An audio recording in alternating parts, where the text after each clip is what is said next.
আজ নীলিমার বিয়ে হলো নীরবের সাথে। নীলিমা বাসর ঘরে সেজে গুজে নীরবের জন্য অপেক্ষা করছে, ফুল দিয়ে সাজানো বাসর ঘরটাতে। নীরব রুমে ঢুকে নীলিমার চেহারা দেখে পুরো টাস্কিত, যেন সে নিজের চোখে বিশ্বাস করতে পারছে না। নীলিমা, তুই? হ্যাঁ আমি। হ্যাঁ আমি। এত অবাক হওয়ার কি আছে? যেটা হবার ছিল সেটাই হলো। দেখ এখন কেমন লাগে। যাকে তুই ধর্ষণ করেছিলি সেই এখন তোর বউ। একটা ধর্ষিতা মেয়ে তোর বউ। কেমন লাগছে এখন? এতদিন আমি জ্বলেছি যন্ত্রণায়, এবার তুই জ্বলবি। বেকার হয়ে ঘরের জিনিস ভাঙচুর করতে করতে ঘর থেকে বেরিয়ে গেল। নীলিমা এদিকে নীরবের কাণ্ড দেখে হেসেই চলেছে, কিন্তু হাসির ফাঁকেও নীলিমার চোখে পানি। আপনারা যা ভাবছেন সেটাই ঠিক। নীরব আর নীলিমা দুজন দুজনকে 1 বছর আগে থেকে চেনে। 1 বছর আগে ঘটে যাওয়া কিছু ঘটনার জন্য নীলিমা আজ নীরবের বউ। শুধু বউ বললে হয়তো ভুল হবে, বিষয়টা বলতে হবে ধর্ষিতা বউ। আজ জানুয়ারির 25 তারিখ। আজ ওদের বিয়ে হলো। এখান থেকে ঠিক 1 বছর আগে, গত বছরের ঠিক জানুয়ারি মাসের 1 তারিখ নীলিমা নীরবের পাশের বাড়িটাই ভাড়া উঠেছিল, আর সেখান থেকেই তাদের পরিচয়। নীলিমা রোজ বিকালে আর সকালে ছাদে যেত হাঁটতে। নীরবদের আর নীলিমাদের ছাদ প্রায় একসাথেই, মানে এই ছাদ থেকে ওদিকে যাওয়া যাবে এমন দুটো ছাদ। নীলিমা একদিন ছাদে হাঁটছে একা একা, হঠাৎ দেখে পাশের ছাদে একটা ছেলে ফুল গাছে পানি দিচ্ছে। দেখতে খুবই সুন্দর ছেলেটি। নীলিমা দেখছে তাকে হাঁ করে। হঠাৎ নীরব দেখে ফেললো যে নীলিমা তার দিকে তাকিয়ে আছে। নীলিমা তা বুঝতে পেরে দৌড়ে আড়ালে চলে গেল। এভাবে বেশ কিছুদিন কেটে গেল। নীলিমা রোজ একইভাবে ছেলেটিকে দেখে। একদিন হঠাৎ নীরব জোরে জোরে বলে উঠল, ওভাবে আড়াল থেকে না দেখে সামনে এসে দেখলেই হয়। নীলিমা বেশ অপ্রস্তুত হয়ে পড়ল নীরবের কথা শুনে। তারপর আড়াল থেকে বেরিয়ে নীরবের দিকে এগিয়ে গেল মাথা নিচু করে। নীরব নীলিমাদের ছাদের কাছে এসে দাঁড়িয়ে আছে। নীলিমা আড়াল থেকে বেরিয়ে নীরবের কাছে গেল। তারপর দুজনে বেশ স্বাভাবিকভাবে কথা বলতে শুরু করলো। এভাবে বেশ 3-4 দিন নীলিমা নীরবের সাথে ছাদে দাঁড়িয়ে কথা বলেছে, কিন্তু বেশ কিছুদিন হলো নীরব আর ছাদে আসে না। নীলিমাও আর বেশি মনোযোগ দেয়নি ওদিকে, কারণ তার একটা নতুন জব হয়েছে ভালো একটা কোম্পানিতে। সে খুশিতে নীরবের কথা প্রায় ভুলে গেছে সে। নীলিমা নীরব প্রথম পরিচয় ওদের ছাদে, পরে ওদের আবার দেখা হয়েছিল, তবে সেটা ছাদে নয়। নীলিমা যেই অফিসে নতুন জবে জয়েন করেছিল সেই অফিসে। রুমা পরের মাসের 1 তারিখ তার নতুন অফিসে জয়েন করে। গিয়ে সে অফিসের সবাইকে নানা রকম গুজুর গুজুর ফুসুর ফুসুর করতে শোনে। তাদের কিছু কথা নীলিমার কানেও আসে। সবাই বলাবলি করছিল অফিসের নতুন বস এসেছে, তিনি নাকি ভীষণ রাগী। আজ নতুন এই অফিসে, তাই সে তেমন কিছুই জানে না নতুন বসের কথা। নীলিমা অফিসে সেই নতুন বসের পিএ হিসাবে জয়েন করেছে। May I come in sir? Yes. Nilima তার নতুন বসের রুমে ঢুকেই পুরো অবাক, কারণ তার নতুন বস আর কেউ না, সেই নীরব। নীলিমা ভেবেই অবাক, ছেলেটাকে তো দেখে মনে হয় না যে সে এত বড় একটা কোম্পানিতে জব করে। নীলিমা এসব ভাবছে আর হাঁ করে তাকিয়ে আছে নীরবের দিকে। নীরব বলে উঠল, কি মিস নীলিমা, কি হলো? আপনি? না মানে তুমি?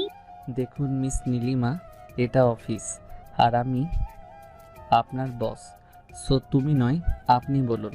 নীলিমার তো সেই পরিমাণ রাগ হলো নীরবের কথা শুনে। নীলিমা রেগে দাঁত খিটমিট করতে করতে বলল, জি বলুন স্যার। নীরব নীলিমাকে এক গাদা ফাইল ধরিয়ে দিয়ে বলল, যান এগুলো রেডি করে নিয়ে আসেন। নীলিমা আর কি করে, রেগে ফুলতে ফুলতে চলে গেল ফাইলগুলো নিয়ে।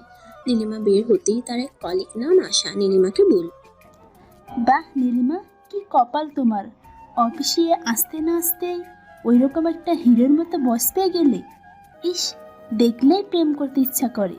কি সুন্দর বডি, কি সুন্দর দেখতে, কি হাইট! ইস, কি হট রে! তোমার জায়গায় আমি হলে আজ থেকে প্রেম করা শুরু করে দিতাম। আরে ধুর, চুপ করুন তো। সুন্দর না ছাই, কি যে জ্বালার ভেতর আছে আমি তা বুঝবেন না। তাই বলে নীলিমা চলে গেল। নীলিমা যেহেতু নীরবের পিএ, সেই জন্যই নীরবের রুমের একদম পাশেই নীলিমার টেবিল। মাঝে একটা কাচের গ্লাস থাইয়ের মতো আর কি। নীরব নীলিমাকে ভালোভাবে দেখতে পাই তার টেবিল থেকে। নীরব হাঁ হয়ে তাকিয়ে আছে সেখান থেকে নীলিমার দিকে। নীলিমা কাজ করছে, এমন সময় নীরবের ফোন। মিস নীলিমা, এক্ষুনি আমার রুমে আসুন। নীলিমা ভয়ে ভয়ে গিয়ে গেল নীরবের রুমের দিকে। আল্লাহ জানে আবার কি বলে। নীলিমা দেখতে অপূর্ব সুন্দরী, যাকে বলে অতুলনীয়। তার বয়সটাও বেশ প্রায় 25-এর কাছাকাছি। বাবা মারা গেছে 1 বছর আগে। তিনি এক রোড অ্যাক্সিডেন্টে মারা যান। সেই থেকে কোনো রকম চলছে নীলিমাদের। নীলিমার একটা ছোট বোন আছে। সংসারে এখন তারা 3টি মানুষ মাত্র। মায়ের অনেক স্বপ্ন নীলিমাকে নিয়ে। নীলিমা এত সুন্দরী হওয়া সত্ত্বেও আজও কোনো রিলেশন অথবা বিয়ে করেনি, শুধুমাত্র তার মা আর বোনের জন্য। কারণ নীলিমা ছাড়া তাদের দেখার মতো আর কেউ নেই, যেহেতু এই চাকরিটা খুবই গুরুত্বপূর্ণ নীলিমার কাছে। I come in sir? Yes. দেখুন মিস নীলিমা, আজ আমাদের একটা মিটিং আছে 7টার সময়। আপনি এখন বাসায় যান এবং 6:30-এ রেডি হয়ে চলে আসবেন। স্যার মিটিংটা কোথায় হবে? সেটা সন্ধ্যায় আসলেই বুঝতে পারবেন। সোজা আমাদের অফিসের সামনে আসবেন, এখান থেকে আমি আপনাকে পিক করে নিব। Okay sir. নীলিমা ঠিক সন্ধ্যা 6:30-এ দাঁড়িয়ে আছে অফিসের সামনে। নীরব এসে তাকে পিক করলো। এ কি নীলিমা, আপনি পেছনে বসছেন কেন? আমি কি আপনার ড্রাইভার নাকি? সামনে আসুন। আর একটা হোটেলে গেল। সেখানে মিটিং শেষে সেই হোটেলে একটা পার্টিতে কিছুক্ষণ থেকে সেখান থেকে বের হলো বাসার জন্য। পার্টিতে নীরব বেশ ড্রিঙ্ক করেছে, সে ঠিক মতো হাঁটতে পারছে না। নীলিমা তাকে ধরে ধরে নিয়ে যাচ্ছে। ছাড়ো আমাকে, আমি ঠিক আছে, আমি পারবো একা যেতে, ছাড়ো। সে তো দেখতেই পাচ্ছি কেমন ঠিক আছেন, মাতাল একটা। কি বললে তুমি, কি বললে? কিছু না, আচ্ছা স্যার ছেড়ে দিলাম। হঠাৎ নীরব নীলিমার দিকে এগোতে লাগলো। তারপর নীরব নীলিমার কাছে এসে ধপাস করে পড়ে গেল নীলিমার গায়ের উপর। নীলিমা গাড়ি চালাতে পারতো, তাই সে কোনোরকম নীরবকে বাড়ি পৌঁছে দিল। পরের দিন সকালে নীলিমা অফিসে গেল এবং আজ প্রায় দুপুর 1টা বাজতে গেল। নীরব এখনো একবারও ডাকেনি। নীলিমা এসব ভাবছে, হঠাৎ নীরবের কল আসলো। একটু আমার রুমে আসুন নীলিমা। জি স্যার, এক্ষুনি আসছি। জি বলুন স্যার। দেখুন মিস নীলিমা, কাল থেকে আপনি আমার রুমের ভেতর আপনার বসার ব্যবস্থা করুন। বারবার এভাবে আপনাকে ডাকতে ভালো লাগে না, আপনি আমার সামনে থাকলে ভালো হবে। এখন আমার লাঞ্চটা একটু টেবিলে সাজিয়ে দিন। দেখুন স্যার, এগুলো আমার কাজ না। অফিসে অনেক কাজের লোক আছে, এগুলো তাদের করে দিতে বলুন। যা বলছি তাই করুন। নীলিমা খুব অপমানিত বোধ করলো নীরবের ব্যবহারে। কিছু না বলে সে খাবার টেবিলে সাজিয়ে দিয়ে চলে গেল। নীরব খেতে বসে মুচকে মুচকে হাসছে। নীলিমা তা দেখে ফেললো এবং আরো বেশি রেগে গেল। নীলিমা বাসায় গিয়ে চুপ করে বসে থাকলো আর মনে মনে নীরবকে গালাগাল দিতে থাকলো। পরের দিন 12টায় অফিসে নীলিমা অফিসে গেছে। তার কিছুক্ষণ পরেই নীরব তাকে ডাকলো। ডেকে সে তার গায়ের কোটটা খুলে দিতে বলল। নীলিমা এতে আরো বেশি রেগে গেল। বলল, স্যার আমি আপনার বাড়ির বউ না যে এসব করবো, এগুলো আমার কাজ না। দয়া করে এইসব কাজ আমাকে দিয়ে আর দ্বিতীয়বার করাবেন না। দুপুর 2টা। নীরব আবার নীলিমাকে ডাকলো। ডেকে বলল, নীলিমা আমার লাঞ্চটা টেবিলে দাও, আমি ফ্রেশ হয়ে আসছি। নীলিমা আজ আর সহ্য করতে পারলো না। মনে মনে সে একটা বদ বুদ্ধি আটলো। নীরব ফ্রেশ হতে গেছে, সেই ফাঁকে নীলিমা নীরবের সব খাবারে এক গাদা ঝালের গুঁড়ো মিশিয়ে দিল। তারপর খাবারগুলো সুন্দর করে টেবিলে সাজিয়ে চুপটি করে বসে থাকলো এক পাশে। নীরব ফ্রেশ হয়ে খেতে লাগলো। প্রথম খাবারটা মুখে দিয়ে নীরবের ঝালের জীবন শেষ। সে ভাবলো অন্য খাবার খাবে। এবার অন্য একটা খাবার নিয়ে খেয়ে দেখলো সেটাতেও প্রচন্ড রকমের ঝাল দেওয়া। নীরবের দমকল টাকার মতো অবস্থা হয়ে গেল। কি হলো স্যার, খাচ্ছেন না যে? খাবারগুলো কি ভালো হয়নি? নীলিমা বলছে আর মুচকে মুচকে হাসছে। নীলিমার হাসি দেখে নীরবের আর বুঝতে বাকি থাকলো না যে খাবারের ঝাল নীলিমাই মিশিয়েছে। নীরব অতিরিক্ত ফর্সা, সেই জন্য ঝালে তার পুরো মুখটা লাল হয়ে গেছে। নীলিমা দেখে কিছুটা ভয় পেয়ে গেল আর ভাবলো হয়তো বেশি বাড়াবাড়ি হয়ে গেছে তার। নীরব রেগে মেগে একাকার। নীরব নীলিমার দিকে এগোতে লাগলো আর নীলিমা পিছাতে থাকলো। নীরব যত নীলিমার দিকে এগোয় নীলিমা তত পিছাতে থাকে। একটা সময় নীলিমার পিঠ সেই কাচের গ্লাসে ঠেকলো। ঠিক তখনই নীরব নীলিমার দুহাত চেপে ধরলো গ্লাসের গায়ে। হঠাৎ নীরব নীলিমার ঠোঁটে কিস করে বসলো রাগের চোটে। যতক্ষণ না নীরবের মুখের ঝাল কমেছে ততক্ষণ নীরব রুমাকে কিস করেছে। নীলিমা পুরো অবাক হয়ে পাথরের মতো দাঁড়িয়ে রইলো। নীলিমা কল্পনাও করেনি যে নীরব ওই রকম একটা বাজে কাজ করে বসবে। অবশেষে প্রায় 10 মিনিট পরে নীরব নীলিমাকে ছেড়ে দিল। নীলিমা রাগে ঘেন্নায় কাঁদতে কাঁদতে সেখান থেকে বের হয়ে গেল। নীলিমা বসে বসে কাঁদছে। নীরব নীলিমার কান্না দেখে মনে মনে একটু কষ্ট পেল আর ভাবলো কাজটা ঠিক হয়নি। নীলিমাকে ওভাবে কিস করাটা ঠিক হয়নি। পরের দিন নীলিমা ভাবলো সে আর চাকরিটা করবে না। যে ভাবা সেই কাজ। নীলিমা তার ডেস্কে বসে ইস্তফা পত্র লেখা শুরু করলো। নীরব তা বুঝতে পারলো, কারণ নীরব কিছুটা হলেও বুঝতে পেরেছে যে কালকের ওই ঘটনার পরে হয়তো নীলিমা এই চাকরিটা করবে না। নীলিমা গটগট করে নীরবের রুমের দিকে যাচ্ছে ইস্তফা পত্র জমা দিতে। নীলিমা ইস্তফা পত্র দিতে যাচ্ছে নীরবের রুমে। যেই নীরবের রুমের দরজা খুলতে যাবে ঠিক সেই সময় নীলিমার মায়ের কল আসলো নীলিমার ফোনে। হ্যালো মা, বলো। আপু, মা না, আমি বলছি রীতা। কি হয়েছে রীতা? আপু, মায়ের ওষুধ সব শেষ। আজ দুপুরে মাকে ওষুধ খাওয়াতে গিয়ে দেখি সব ওষুধ শেষ। আপু, তুমি বাড়ি ফেরার সময় নিয়ে এসো মায়ের ওষুধগুলো। কি হলো আপু, কথা বলছো না যে? ঠিক আছে, আনবো। মায়ের দিকে খেয়াল রাখিস রীতা। আচ্ছা আপু, রাখলাম, বাই। নীলিমা তার হাতের ইস্তফা পত্রটা ছিঁড়ে ফেললো। হাজার সমস্যা হলেও এই চাকরিটা তাকে করতেই হবে। কিছুক্ষণের জন্য সে স্বার্থপর হয়ে শুধু নিজের সুবিধার কথা ভাবছিল, কিন্তু সে তো স্বার্থপর না। তাই আর সেই ইস্তফা পত্র আর জমা দেওয়া হলো না তার। ফিরে গেল নিজের কেবিনে। তারপর নীরবে চোখে পানি ফেলতে লাগলো নীলিমা আর ভাবতে লাগলো কি করে সে এইরকম একটা বসের পিএ হিসাবে জব করবে। নীলিমা এসব ভাবছে, সাথে সাথে নীরবের ফোন। নীলিমা আমার রুমে আসুন। নীলিমা চোখের পানি মুছে নীরবে রুমে গেল। দেখো নীলিমা, কাল আমাদের 2 দিনের জন্য বাইরে যেতে হবে একটা ডিল ফাইনাল করার জন্য, আর সেখানে গিয়ে একদিনে ফিরে আসা সম্ভব না, তাই আমাদের 2 দিনের জন্য যেতে হবে। ইচ্ছা না থাকা সত্ত্বেও রাজি হলো নীলিমা। ওকে, তাহলে কাল সকাল 8টায় রেডি হয়ে চলে এসো। পরের দিন সকাল 7টায় নীলিমা আর নীরব রওনা দিল তাদের গন্তব্য স্থানে। গাড়িতে ওঠার সময় নীলিমা দেখলো নীরব নীলিমার পছন্দের একটা কোট পরেছে ব্লু কালারের, এবং নীরবে একটা চমৎকার পারফিউমও মেখেছে। মন মাথানো তার গন্ধ। তাদের পৌঁছাতে দুপুরে 1টা বেজে গেল। সন্ধ্যায় তাদের মিটিং শেষে একটা পার্টি। আজ নীলিমা মনের কষ্ট একটা ড্রিঙ্ক করে ফেলেছে। জীবনে প্রথম আজ ড্রিঙ্ক করলো সে। মাথাটা তার ঝিমঝিম করছে। স্যার, আমি একটু রুমে গিয়ে বিশ্রাম নিই। মাথাটা কেমন যেন করছে। আচ্ছা যান। নীলিমারা 2টা রুমও বুক করেছিল একটা রাতের জন্য। নীলিমা তার রুমে গিয়ে দরজা অফ না করিয়ে নিজের বেডে শুয়ে পড়লো। কিছুক্ষণ পর নীলিমা উঠে ফ্রেশ হয়ে ওয়াশরুম থেকে বাইরে আসলো। ঠিক তখনই তার রুমের লাইটটা নিভে গেল, আর নীলিমার সাথে সাথেই সেই মন মাতানো নীরবের গায়ে পারফিউমের গন্ধটা পেল। কে নীরব স্যার? নীরব স্যার, আপনি কি এসেছেন নাকি? কথা বলছেন না যে? স্যার নীরব স্যার। নীলিমা কারো হালকা ছায়া দেখছিল, কিন্তু যার ছায়া দেখছিল সেই মানুষটি কোনো জবাব দিল না নীলিমার কথার। হঠাৎ সেই লোকটি নীলিমার মুখ চেপে ধরলো এবং একটা কাপড় দিয়ে নীলিমার মুখটা বেঁধে ফেললো, আর তাকে জোর করে পেটে ছুঁড়ে ফেললো। লোকটি নীলিমার উপর জানোয়ারের মতো ঝাঁপিয়ে পড়লো। ছিঁড়ে খেলো নীলিমার দেহ। নীলিমা চিৎকার করতে পারছে না, মুখে তার কাপড় বাঁধা। শুধু তার 2 চোখ দিয়ে অঝরে পানি ঝরছে, আর হাত পা ছুড়াছুড়ি করছে। নিজেকে রক্ষা করতে পারছে না নীলিমা। লোকটি নীলিমার দেহ ভোগ করছে জানোয়ারের মতো। নীলিমা কিছুক্ষণ পরে সেন্সলেস হয়ে পড়লো। সেন্স ফেরার পর নীলিমা দেখলো ঘরটা পুরো আলোয় ভরা, বাতি জ্বলছে। নীলিমার শরীরে কাপড় নেই, সেগুলো বেডের একপাশে ফেলানো। ঝাপসা চোখে নীলিমা দেখলো নীরবের সেই কোট তার খাটের পাশে পড়ে আছে। নীরবের গায়ে সেই পারফিউমের গন্ধ। আর নীরবের গায়ের কোট দেখে নীলিমার আর বুঝতে বাকি থাকলো না তাকে কে ধর্ষণ করেছে। নীলিমা 1 মিনিটও দেরি করলো না, জামা কাপড় পরে সোজা নীরবের রুমে গেল। দেখলো নীরব তার রুমে নেই। একটা লোককে জিজ্ঞাসা করলো। লোকটি বলল নিচে এখনো পার্টি চলছে, সেখানে দেখুন, হয়তো থাকতে পারে। নীলিমা নিচে গিয়ে দেখলো নীরব সেখানে। নীলিমা সোজা নীরবের কাছে যেয়ে কোনো কথা না বলে ঠাস করে একটা চড় বসালো সবার সামনে নীরবের গালে, আর উল্টা পাল্টা চড় ঘুষি মারতে থাকলো। পার্টি সব লোক অবাক হয়ে গেল। গান বন্ধ হয়ে গেল। সবাই তাকিয়ে আছে নীলিমার দিকে। নীরব যেন পাথর হয়ে গেছে। নীলিমা চিৎকার করে কাঁদতে থাকলো আর বলতে থাকলো, কেন এত বড় সর্বনাশ করলেন আমার? কেন বলুন? পার্টির প্রতিটি লোক এক দৃষ্টিতে তাকিয়ে আছে তাদের দিকে। নীরব অপমানে লজ্জায় মাথা নিচু করে দাঁড়িয়ে থাকলো। কিন্তু সত্যি কি তাই নীরব কি সত্যি ধর্ষণ করেছে তাকে? তবে কেন তার এই নীরবতা? আর ওই পারফিউম আর ওই কোটিটা কার ছিল? ওগুলো তো নীরবেরই। নীরব নীলিমার দিকে হাঁ করে তাকিয়ে আছে। নীলিমা, তুমি কি বলছো? আমি কিছুই বুঝতে পারছি না। কি হয়েছে তোমার? আপনার কোটটা কোথায় স্যার? কোর্টে ড্রিঙ্ক পড়েছিল, তাই রুমে রেখে এসেছি।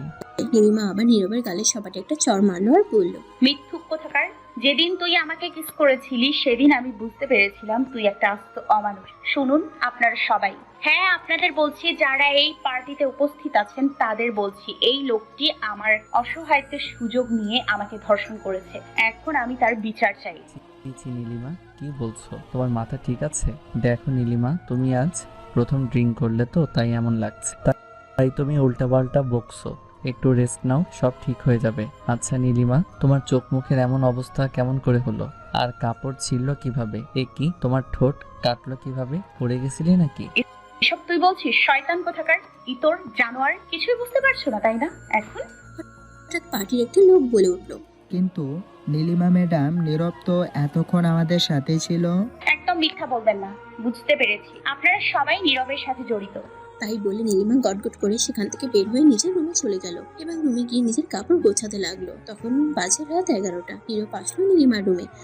এ কি নীলিমা, কি করছো? ব্যাকপ্যাক করছো কেন? আমরা কাল সকালে রওনা হব তো, এখন না। তোর মতো একটা শয়তানের সাথে এক রাত তো দূরের কথা, আর 1 মিনিটও থাকবো না। নীলিমা, তুমি কি বলছো? আমি কিছুই বুঝতে পারছি না, বিশ্বাস করো। নীলিমা তার প্লেটের পাশে পড়ে থাকা নীরবের কোটটার দিকে আঙ্গুল দেখিয়ে বলল, এটা কি? আরে এটা তো আমার কোট, এখানে কি করে আসলো? কে আনলো এখানে? কিছুই বুঝতে পারছেন না তাই না? তাই বলে নীলিমা নীরবের কোটটা তুলে নীরবের মুখের উপর ছুঁড়ে ফেলে দিয়ে নিজের লাগেজ নিয়ে বের হয়ে গেল রুম থেকে। নীলিমা সেখান থেকে একটা বাসে উঠে সোজা বাড়ি চলে আসলো। নীরব অনেক বাধা দেবার চেষ্টা করছিল তাকে, কিন্তু নীলিমা কোনো কথাই শুনলো না নীরবের। নীলিমা বাড়ি পৌঁছে দেখলো তার মা বসে আছে সোফায়। কি রে মা, তোর না কাল দুপুরে আসার কথা ছিল? এত জলদি চলে আসলি যে? কোনো সমস্যা হয়েছে নাকি? নীলিমা তার মায়ের কোনো কথা জবাব না দিয়ে নিজের রুমে দরজা আটকে দিয়ে নীরবের চোখে পানি ফেলতে লাগলো। নীলিমার মা দরজায় টোকা দিচ্ছে। নীলিমা কি হলো? এসেই দরজা আটকে দিলি যে, কোনো কথা বললি না যে আমার সাথে। এই নীলিমা কি হলো? দরজা খোল মা, আমাকে বলবি না মা? তোর মাকেও বলবি না? দরজা খোল মা। নীলিমা দরজা খুলে দৌড়ে এসে তার মাকে জড়িয়ে ধরে কাঁদতে লাগলো জোরে জোরে। কি হয়েছে নীলিমা? এমন করে কাঁদছিস কেন মা তুই? বল আমাকে। মা নীরব, মা ওই জানোয়ারটা আমার অসহায়তার সুযোগ নিয়ে আমার সর্বনাশ করেছে, আমার জীবনটা শেষ করে দিয়েছে মা ওই শয়তানটা। হে আল্লাহ, কি বলছিস নীলিমা তুই এসব? এই কথা বলে নীলিমার মা ভীষণ অসুস্থ হয়ে পড়লো এবং কিছুক্ষণ পর সেন্সলেস হয়ে গেল। এমনিতে নীলিমার মা আজ 2 দিন ওষুধ না খাওয়ার কারণে বেশি অসুস্থ। নীলিমা বাইরে থাকায় খবরটা তাকে জানানো হয়নি। নীলিমা তাড়াতাড়ি তার মাকে হসপিটালে নিয়ে গেল। এখন তার মা আইসিইউতে, খুব খারাপ অবস্থা তার। নীলিমা এবার প্রতিজ্ঞা করলো যে নীরবকে সে তার পাপের শাস্তি অবশ্যই দেবে। নীলিমা হসপিটাল থেকে সোজা থানায় গেল এবং নীরবের বিরুদ্ধে রেপের অভিযোগ মামলা করলো। সাক্ষী ছিল তার ছোট বোন। পুলিশ ফোর্স নিয়ে নীরবের বাড়িতে গেল তাকে গ্রেফতার করতে। বাসায় কেউ আছেন? কি ব্যাপার স্যার, আপনারা? Any problem? জি। নীরব আপনার কি হয়? আমি নীরবের বাবা। নীরব আমার একমাত্র ছেলে। কি হয়েছে স্যার? নীরবের কি কিছু হয়েছে নাকি? দেখুন, আপনার ছেলের নামে আমাদের কাছে অ্যারেস্ট ওয়ারেন্ট আছে। আপনার ছেলে একটি মেয়েকে ধর্ষণ করেছে। মেয়েটি নিজে এসে আপনার ছেলের নামে মামলা করেছে। কি বলছেন? আমার ছেলে মোটেও এরকম না। কিরকম সেটা না হয় আমরা দেখে নেব। এখন বলুন আপনার ছেলে কোথায়? নীরব তো এসেই সিটি হসপিটালে গেছে নীলিমার মাকে দেখতে। এই কথা শুনে পুলিশ আর 1 মিনিটও দাঁড়ালো না সেখানে, সোজা চলে গেল হসপিটালে। নীলিমা ছিল তাদের সাথে। হসপিটালে গিয়ে নীলিমা দেখে নীরব তার মাকে দেখে বের হচ্ছে। নীলিমা দৌড়ে নীরবের কাছে গিয়ে নীরবের শার্টের কলার ধরে বলল, কি করতে এসেছেন এখানে? মা মরে গেছে কিনা বেঁচে আছে সেটা দেখার জন্য? খবরদার, মায়ের দিকে 1 পাও বাড়িয়েছেন তো। নীলিমা, তোমার সাথে আমার কিছু কথা আছে, প্লিজ। মাত্র 5 মিনিট সময় চাই তোমার কাছে। নীলিমার অশ্রু ভেজা চোখে 2 ঠোঁটের মাঝে একটা চাপা হাসি দিয়ে বলল, পৃথিবীতে এই সময়ই সবচেয়ে বড় বেঈমান। আপনার সাথে দেখা হবার আগের সময়টা যদি আবার ফিরিয়ে নিয়ে আসতে পারতাম। এবার আপনার সময় কাটবে জেলের ওই 4 দেয়ালের মাঝে। নীলিমা এসব বলছে, তার ভেতর নীরব হঠাৎ বলে উঠল, নীলিমা, আমি তোমাকে ভালোবাসি। নীলিমা, অনেক কথা বলার আছে তোমাকে, একটু সময় চাই তোমার কাছে। নীলিমা, আমাকে কি 5টা মিনিট সময় দেওয়া যায় না? কিছু কথা বলতাম তোমাকে। এদিকে পুলিশ দাঁড়িয়ে আছে অনেকক্ষণ। নীলিমা নীরবের কোনো কথাই শুনলো না। পুলিশ ধরে নিয়ে গেল নীরবকে। পুলিশ টানতে টানতে নিয়ে যাচ্ছে নীরবকে, আর নীরব শুধু এক দৃষ্টিতে তাকিয়েছিল নীলিমার দিকে। আসলে এখানে একটা সত্য কথা ছিল, সেটা হলো নীরব নীলিমাকে সত্যিই ধর্ষণই করেনি। নীরব প্রথম থেকেই নীলিমাকে ভালোবাসতো। তাকে সবসময় চোখের সামনে রাখার জন্য এই পিএর জবটা দিয়েছিল নীরব তাকে। অনেক কথা বলার ছিল নীরবে নীলিমাকে। কেউ একজন ফাঁসিয়ে দিল নীরবকে। কোনো এক অচেনা মুখোশধারী মানুষ যে রাতের আধারে নীলিমাকে ধর্ষণ করেছে, সেটা প্রমাণ করার কোনো সুযোগই ছিল না নীলিমার নীরবকে। এদিকে নীরবের বাবা হাঁপাতে হাঁপাতে হসপিটালে আসলো। এসে দেখলো নীলিমা দাঁড়িয়ে কাঁদছে হসপিটালের সামনে। মা, নীলিমা। আপনি এখানে? রুশানা, আমার ছেলেটা এত খারাপ কাজ কখনো করতে পারে না। আমি বিশ্বাস করি না। তোমার কোথাও ভুল হচ্ছে। আমার ছেলেটা জীবন তুমি নষ্ট করে দিও না। কাকু, আপনি শুধু নিজের ছেলের কথাটাই ভাবলেন, আর আমার সাথে যে এত বড় একটা অন্যায় হলো সেটা আপনার চোখে পড়লো না? আজ যদি আমি আপনার মেয়ে হতাম তো এমনটা করতে পারতেন আপনি? বলুন কাকু, চুপ করে আছেন কেন? বলুন। মা নীলিমা, আমি তোমাকে কথা দিচ্ছি, আমার ছেলের সাথে বিয়ে দেব আমি তোমার। তুমি ওর জীবনটা এইভাবে নষ্ট করো না। ছি কাকু, যে লোকটি আমাকে ধর্ষণ করেছে আপনি কি করে ভাবলেন যে তাকে আমি বিয়ে করব? আমি চাই নীরব শাস্তি পাক। বিশ্বাস করো মা, নীরব এমন খারাপ ছেলে না। দেখুন কাকু, অনেক বলেছেন, আর না, আপনি বয়সে বড় তাই সম্মানের সাথে বলছি, চলে যান এখান থেকে। নীরবের বাবা মাথা নিচু করে সেখান থেকে চলে গেল। নীলিমা পুলিশ স্টেশনে গেল যাতে কেউ খুঁজতেই নীরবকে ছাড়তে না পারে। নীলিমা পুলিশের কাছে গিয়ে দেখলো নীরব জেলের ভেতরে। নীলিমা আস্তে করে নীরবের গ্রিলের সামনে গিয়ে দাঁড়ালো, গিয়ে নীরবকে ডাকলো। নীরব সাথে সাথে ছুটে চলে আসলো নীলিমার কাছে। নীরব রুমের ভেতর আর নীলিমা বাইরে, মাঝে একটা গ্রিল। কেমন লাগছে নীরব স্যার? এখন পচে মরবেন আপনি এই 4 দেয়ালের ভেতর। দেখি কে বাঁচায় আপনাকে। আপনি আমার জীবনটা যেভাবে শেষ করে দিয়েছেন আমি আপনার জীবনটা শেষ করে দিব। তোমাকে ভালোবাসতাম আমি নীলিমা, কিন্তু আজ তুমি যেটা করলে সেটা সারা জীবন মনে থাকবে আমার। আমি কোনো দোষ না করেও আর জেলে। আর যাও যাও, যে তোমাকে রেপ করেছে তাকে খুঁজে বার করো। একটা কথা কি জানো তো, তোমাকে ভালোবাসাটা ছিল আমার জীবনে সব থেকে বড় ভুল, আর তাই সেই ভুলের মাসুল আজ দিতে হচ্ছে আমাকে। আমার লাইফ, ক্যারিয়ার, মান সম্মান সব শেষ করে দিলে তুমি। আমি যে তোমাকে রেপ করিনি সেটা একবার অন্তত প্রমাণ করার সুযোগ দিতে পারতে তুমি আমাকে।